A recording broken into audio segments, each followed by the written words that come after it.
त्यांना जी नगराध्यक्षासाठी उमेदवारी दिली नाही, तर तिला तिचीच का निवड केली नाही? पूजा उदावंत ही एक सुशिक्षित आणि पदवीधर महिला आहे. तिच्या घराला एक राजकीय वारसा आहे. सामाजिक क्षेत्रामध्ये तिचं भरपूर काम आहे आणि विशेषतः महिलांचा संपर्क दांडगा आहे आणि त्याच्यामुळे ती या गावाचा विकास करण्यासाठी सक्षम आहे. आणि मी आमदार आहे आणि मला या ठिकाणी या गावाचा विकास करायचा आहे.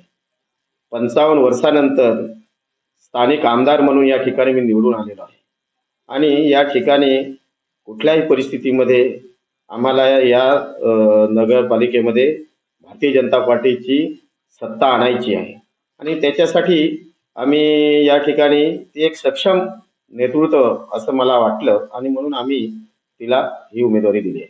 स्थानिक प्रश्न सोडवण्यासाठी पूजा उद्यावंत ही तुमची उमेदवार आहे, ही ठोस कुठली कामं करणार?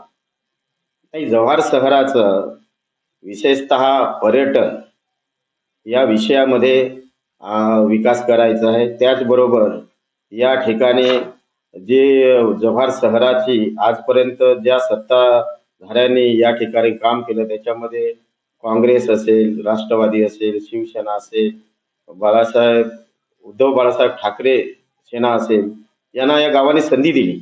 परंतु अजूनपर्यंत ज्या पद्धतीने या शहराचा विकास व्हायला पाहिजे होता, मग तो गटारीचा प्रश्न असेल, पाण्याचा प्रश्न असेल किंवा रस्त्यांचा प्रश्न असेल, घरकुलाचा, विशेषतः आदिवासी बहुल आहे या शहरामध्ये, त्यामुळे घरकुलांचा प्रश्न असेल, असे अनेक प्रश्न आहेत या शहरामध्ये. हे प्रश्न सोडवण्यासाठी ती हे काम जोमाने करू शकेल. पूजा उद्यावंत जर निवडून आले आपल्या पक्षामधून तर जनतेला काय फायदा होईल? जनतेला फायदा होणारच आहे ना. ही जी कामाने मी तिच्या पाठीशी खंबीर आहे. महाराष्ट्र शासनाचा निधी हा मोठ्या प्रमाणामध्ये, मी स्थानिक आमदार असल्यामुळे या ठिकाणी मला या गावाचा विकास करायचा आहे आणि जर मी आमदार आहे, खासदार भारतीय जनता पार्टीचा आहे, जर हे आम्ही या शहराचा विकास करू शकलो नाही आणि मी तर लोक आम्हाला आमच्या गावातली सांगतील पुढे की बाबा तुम्ही आमदार होऊन काय गावाचा विकास केला. आणि म्हणून मला सत्ता या ठिकाणी आम्हाला पाहिजे आहे आणि त्याच्यासाठी आम्ही या ठिकाणी आव्हान करीत आहोत जव्हारवासियांना की आजपर्यंत भारतीय जनता पार्टीला कधी स्वातंत्र्यानंतर सत्ता मिळाली नाही, ती सत्ता द्यावी अशा प्रकारची विनंती आम्ही करीत आहोत. आपण मतदाराला आणि जनतेला काय आव्हान करू?